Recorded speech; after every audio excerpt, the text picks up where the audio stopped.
ეს არის ერთ-ერთი მაგალითი იმისა, თუ სახვითი ხელოვნება როგორ აჩვენებს და გამოხატავს გარკვეულ იდეას. სურათზე არის ავგუსტინე და ბავშვი აქეთ-იქით ანგელოსები და ზევით ტრიუმფალური თაღი, მსგავსი თაღი, რომელიც რომაული თაღია, მოკლედ რომ ვთქვათ, რომელიც ინგრევა და ასკანიო ლუჩიანო, რომელიც არის ავტორი ამ ნაწარმოებისა, ამ ნახატისა, ბევრ რაღაცას გვეუბნება, უნდა ბევრი რაღაცა გვითხრას აი ამ ესკიზით, ხო? თვითონ ესკიზ ეძახის ამას. პირველ რიგში გრევადი რომის იმპერია და ქვევით ავგუსტინე. ქვა, რომელიც თითქმის ჩამოვარდნის პირას არის, ლოდი, დიდი ლოდი, რომელიც ჩამოვარდნის პირას არის და იმედი ვიქონიოთ, რომ ზუსტად იქ არ ეცემა ეს ლოდი, სადაც ბავშვია, ხო? აქ ბავშვი წყალს იღებს უკან თაღის უკან მყოფ მდინარიდან და აქ ავგუსტინეს წინ ასხავს ქვიშაში. ეს არის ლეგენდა, რომელიც არსებობდა ავგუსტინეს არსად არ უწერია ეს ლეგენდა ამბობს, რომ ბავშვი ეუბნება ავგუსტინეს, რომ იგი მას მოაქვს წყალი ზღვიდან და ასხავს ქვიშაში ამოთხრილ ორმოში, რომ ის წყალი მთლიანად აქ ჩაასხას ამ ორმოში, ამოაშროს ზღვა და ჩაასხას ის წყალი აქ გადმოიტანოს მთლიანად. ავგუსტინეს დაესიზმრა თითქოს და ეს და ბავშვმა უთხრა, რომ აი ეს დაესიზმრა ეს და ბავშვი ეუბნება ავგუსტინეს, რომ ეს იგივეა, რაც შენ ჩაწვდე თუ რა არის სამებაო, ხო? ლამაზი ლეგენდაა, ასე ვთქვათ, იმის შესახებ, რომ ადამიანის გონება ვერ ჩაწვდება ვერასდროს სამებას, ისევე როგორც ეს ბავშვი ვერასდროს იმ ზღვას ვერ გადმოასხავს ამ ორმოში. და ავგუსტინეც იხრება, ხო, სურათს თუ შევხედავთ და ესაუბრება ამ ბავშვს და უსმენს მას. ეს ბავშვის თითქოს და რაღაცა ანგელოსური აქვს ამ ბავშვს, რაღაც არაემქვეყნიური აქვს ამ ბავშვს. აქეთ-იქით კი ანგელოსებია, რომელიც საერთოდ არ უყურებენ არც ეს და არც მეორეს და თაღის მიღმა, თაღის უკან ზღვა არის, მაგრამ ზღვაც არ არის, თითქოს უფრო მდინარეა და იქით ლაჟვარდებში მთები მოჩანს, თითქოს სადღაც მთების უკან ოდნავ სინათლეც მოჩანს. მთავარი კი არის ის, რომ აქ თაღი ინგრევა და მალე დაინგრევა და ეს თაღი ინგრევა რომაული იმპერიის, როგორც რომის იმპერია ინგრევა და ჩვენ თუ გავიხსენებთ ავგუსტინეს მოძღვრებას და მის ნაწარმოებს, ერთ-ერთი უმთავრესი ნაწარმოები მისი არის ნაწარმოები ღვთის სახელმწიფოს შესახებ De Civitate Dei და ამ ნახატში ორი დიდი ნაწარმოების დედა აზრი არის, ასე ვთქვათ, განხორციელებული. ერთი აზრი ის, რომ სამებას ვერ გავიგებ, თუმცა გვინდა რომ ამიუახლოვდეთ გონებით, შორეული არეკლა, არილი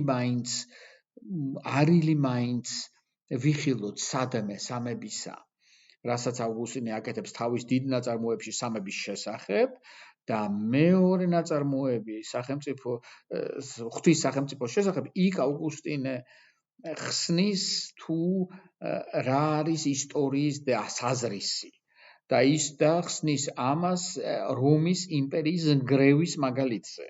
ხომ საოცარია ეს, რომ უფალმა დაუშვა, ესე იგი წინაპირობად რომ აავიღოთ, რომ უფალია გამგებელი ისტორიისა და არა მარტო ისტორიისა, არამედ იმ ხალხისა, რომელიც წერს ისტორიაზე. უფალმა დაუშვა, რომ ესეთი დიდი მოვლენა, როგორიც არის რომის იმპერიის ნგრევა, გააზრებული იქნას ერთ-ერთი მოაზროვნის მიერ და დაწერილი იქნას ამის შესახებ ისე, რომ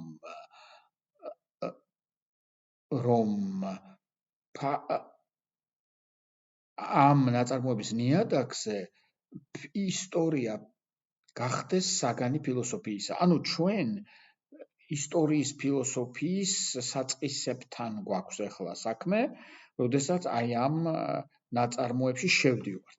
რაც შეეხება ამ ნახატს ისევ რომ დავუბრუნდეთ, ყველა ნიუანსები შეგვიძლია ამ ნახატზე განვიხილოთ, მაგრამ ეს ალბათ აჯობებდა განვიხილოთ მაშინ, როდესაც მთელ დროს მივუძღვნით აი სახვითი ხელოვნების მიერ გამოსახვას გარკვეული იდეის, აქ რაც უშუალოდ და პირდაპირ ჩანს, არის ის, რომ ზევით უამრავი ხალხია დახატული, რომ ეს ხალხიც კი მოყვება, ხალხის პატარა ნაწილის შუაში კი მოყვება ამ ლოდს, რომელიც მალე ჩამოვარდება, უკვე მორყეულია და ამ ლოდის მორყევით მთელი ეს თაღი ირყევა და რაც კიდევ საინტერესოა არის ის, რომ გასასვლელში ვარდება, ხო ეს ლოდი, ანუ ეს რყევა და ეს ბზარი თაღის, სადაც არის გაჩენილი, არის გასასვლელში. რა თქმა უნდა, გვერდებიც არ გამოიყურება კარგად, მაგრამ გასასვლელში არის. ეს გასასვლელი ნიშნავს რას? გასასვლელი ნიშნავს გამოსავალს რომის იმპერიის ზრღვევის მერე. და გამოსავალს ვისთვის?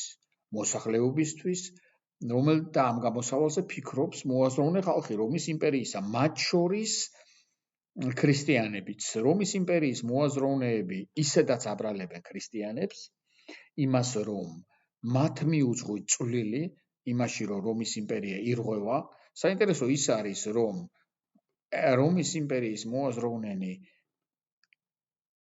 ისტორიულ მოვლენებს და კატაკლიზმებს ღმერთებს აწერენ, ანუ ღმერთების ჩარევა ისტორიაში, სხვანაირად ისტორია არ ვითარდება და საინტერესოა ის, რომ ავგუსტინე ამ იდეას, რომ მეტაფიზიკური ძალა, რომლიდანაც მოდის ისტორია და იგი არა ღმერთებს უწოდებს, არა მას ღმერთს, ერთ ღმერთს, მისთვის ეს ერთი ღმერთია, აღიარებს, რომ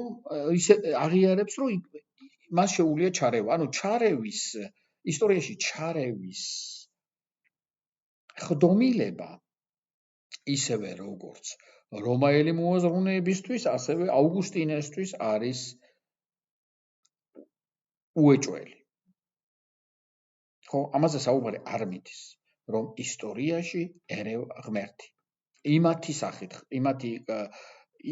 იმათი აზრით ღმერთები, ამისი მრწამსით ღმერთი, მაგრამ ორივე მხარეს აერთიანებს ის, რომ ისტორიული კატაკლიზმები არა მხოლოდ იმის შედეგია, რაც ადამიანებმა მოაწყვეს მიწაზე, საზოგადოებაში თუ პოლიტიკაში.